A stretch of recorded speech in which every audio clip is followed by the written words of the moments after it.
Greetings, citizens of Gotham. My name is Graham Elwood. You are watching The Political Vigilante. So Liz Warren, man, she's a progressive just like us, right? Right? Wait, what? Remember, she said, I'm not going to take corporate money in the primary, but I'll take it in the general. Now she's flipped on that, but she keeps kind of going back and forth. So here's what she said. In shift, Warren will forego big money events if nominated, at least some of them. This is what I love about her. She's so good at sounding like a progressive and then just giving a little wink and a nod to the corporate, to the ruling elites. Don't worry, I'll still keep your gravy train going. We need to green up the military. Remember when she put that tweet out there? For readiness. That's what she's telling the military-industrial complex. Look, you're going to have to convert some of your tanks to veggie oil, but we're still going to be bombing the shit out of the Middle East. Don't worry, you won't lose that money. Elizabeth Warren is seeking to find a balance, disavowing fundraisers with wealthy contributors while promising not to actually disarm in a potential matchup with President Trump. Oh boy. Maintaining her perceived purity from the influence of wealthy contributors and not ceding any financial advantage to President Trump, who is busy breaking fundraising records. Oh, the Democrats. They could beat Trump head on if they went after his actual flaws. You know, like his trade tariffs with China are actually hurting American farmers, many of whom voted him, the middle of the country, right? They voted for him. Interviews with them and said, look, we voted for this guy, but he's hurting us. This trade tariff is hurting us, right? The TPP is not good, right?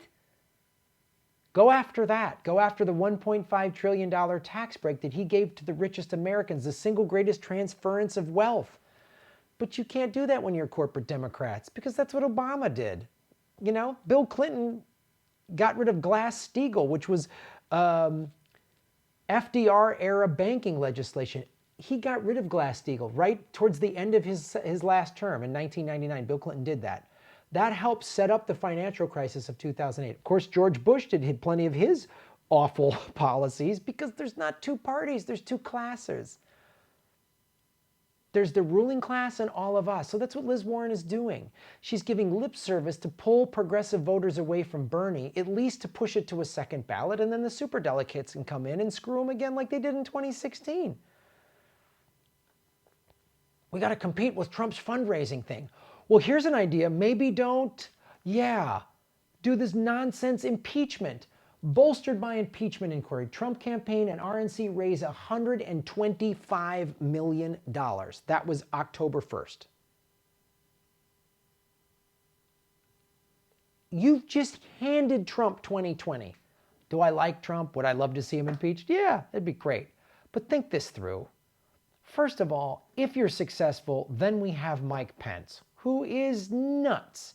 Trump is not an ideologue. He's just a greedy narcissist. And he's a great distraction for like the war machine and everything else. He makes his crazy tweets and people, neoliberals go, can you believe what Trump tweeted today? Yes, I can. Every week he tweets crazy shit. You shouldn't be shocked. Every day, he acts like Trump. When he acts like Trump, why are you surprised? It's like, you ever known an active alcoholic or drug addict? Oh my God, they got drunk and did some crazy stuff. Yeah, that's what they do. That's what they do. Oh my God, I went to a strip club and the stripper took her clothes off every time a song played. I couldn't believe it. In a strip club of all places. Where's the sanctity of America? God, they're so goddamn stupid. And they're handing Trump this. Go after the fact that he ran on an anti-interventionist campaign and he's upped the troop counts in Afghanistan. Go after him for that. Go after him for the bombing Syria twice. No, instead he says he wants to pull out of Syria. So that's when when both sides come after you, that's when you know you must be threatening the war machine's money or the ruling class's money. And I don't like Trump at all. I don't like this guy at all, but the way they go after him is so dumb. And impeachment, you're handing him 2020. Because let me tell you something. If the impeachment isn't successful, you know what he's going to do on the campaign trail? They tried to impeach me. They couldn't do it. They said there was collusion with Russia. We knew the Mueller report was wrong. And his backers will go, yay. And what are you going to have? Liz Warren up there going, oh, I shook my finger at bankers. Oh, God. Remember when she did that? Gave that guy from Wells Fargo a firm talking to, and then he got a $124 million severance package? Where else did she resist Trump? Was it when she gave him $80 billion for the war machine in October of 2017? You remember that?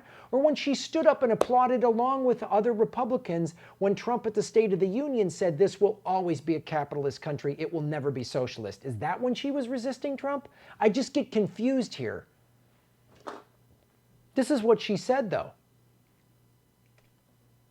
Massachusetts Senator and Democratic presidential candidate Elizabeth Warren just blew up her fundraising operation, swearing off big-ticket fundraising events and calls to wealthy donors in favor, the Wall Street Journal reports, of pay-what-you-can events.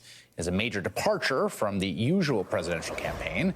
Here to talk about the decision and others in her campaign, Democratic Senator Elizabeth Warren.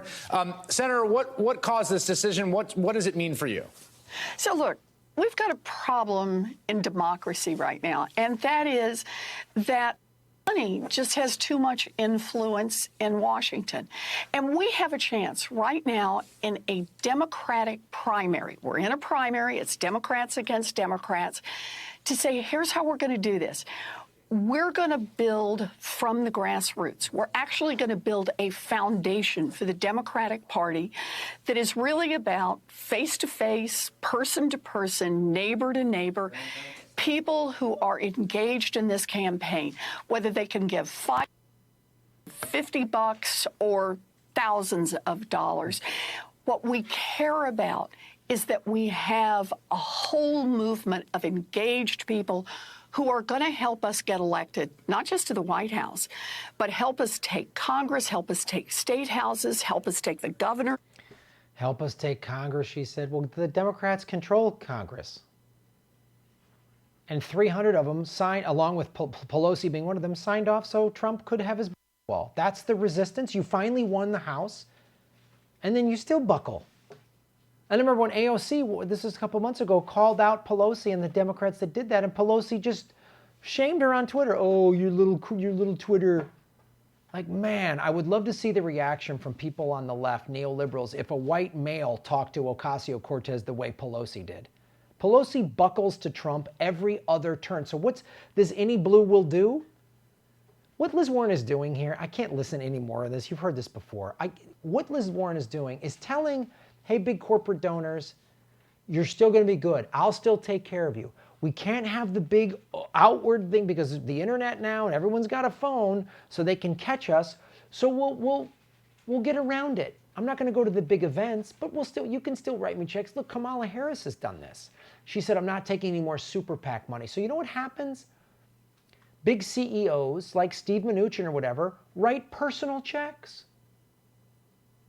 So I'm the head of a big pharmaceutical company or one of those healthcare lobbies that wants to make sure we don't have Medicare, or there is Medicare for all, but it actually has something for private insurance, which is what her Medicare for all plan is. It isn't real Medicare for all. It gives a little doorway for the corporate private healthcare lobby to keep making its money. So that's what you do. I'm the head of, let's say, Pfizer. Instead of having one of these big events that's very obvious and publicized, I'm just a private citizen giving the limit, which is $10,000, to Liz Warren. Oh, and we just happen to run into each other. I go, hey, Liz, I gave you 10 grand. Can't wait for your private insurance and, prescription drug, carve out of your Medicare for all that keeps my money train going. That's what this all is. It's just double talk. They're hoping you're not paying attention. They're hoping you're just watching CNN and MSNBC and watching the debates and not paying attention. That's what they're hoping for. Because Bernie is proud to be the only candidate running to defeat Donald Trump who was 100% funded by grassroots donations, both in the primary and the general. This is campaign manager Faiz Shakir said this. That's the thing the mainstream media always seems to not put in there, which is like, oh, Bernie's had over 1 million unique donors. Over 1 million individuals have given Bernie Sanders money. No one has come close to that. And they won't hold these people accountable, right? Not on CNN, not on MSNBC, they're not going to. And then the excuse, but we need money to defeat Trump. You mean like when Hillary Clinton had $1.5 billion to Donald Trump's $900 million? She had almost $600 million more than Trump. Almost 2 times the amount of money he had. And she lost because she ran a crappy campaign. She did not campaign in Wisconsin, Michigan, and Pennsylvania. I know you're supposed to, Rachel Maddow wants you to believe that Putin, locked arms with Jill Stein and Susan Sarandon and prevented Hillary's motorcade from going to Wisconsin. So having all that money isn't a guarantee. You have to have a campaign that runs on policy and platform. You have to do that. She's just hoping I raise enough money and then all the anti-blue will do crowd will just do it? Great. Okay. Boo, we got to hold them accountable, the liars. Thanks for watching the show, everybody. I am completely member supported. I get no corporate money. I don't have Pfizer giving me money or Raytheon or Shell Oil. None of those people give me money. I wish they would. I would take it and keep talking about that. If they came to me and said, Graham, we'll give you $10 million, but you got to change your tune, I'd go, yeah, you got it. And I just cash the check and keep doing what I'm doing. I'd say I can't put that in writing because I just feel contracts make me feel weird, but you got it. You're like Ray Kroc did. Yeah, you got it. I would lie and cheat and scam them. I would only treat the ruling class that way. 99%, I'm an honest, above board. But the ruling class, if they came to me with some filthy scam, I'd say, you got it, buddy. And I just take their money. I just Robin Hood them. But until that happens, I need your support. So go to patreon.com/Graham Elwood, rockfin.com/Graham Elwood. Also, tour dates. Ron Placone and I are going to Australia. November 14th, we will be in Melbourne. The 15th, Adelaide. The 17th, Sydney. And the 22nd, we will be in Perth. And I'm announcing more dates. We're going to have a show in LA in December. Our 2020 dates are starting to. We're going to be going back to Florida. We're going to be going to Portland, Seattle. We're going to be going all over the place. New Mexico, Arizona. So check out all the tour dates at grahamelwood.com. Please like and subscribe. YouTube is unsubscribing people at an alarming rate. And watch the ads all the way through. When you click skip ad, I don't get paid. Boom, shave your knuckles for justice. You're making Gotham great again.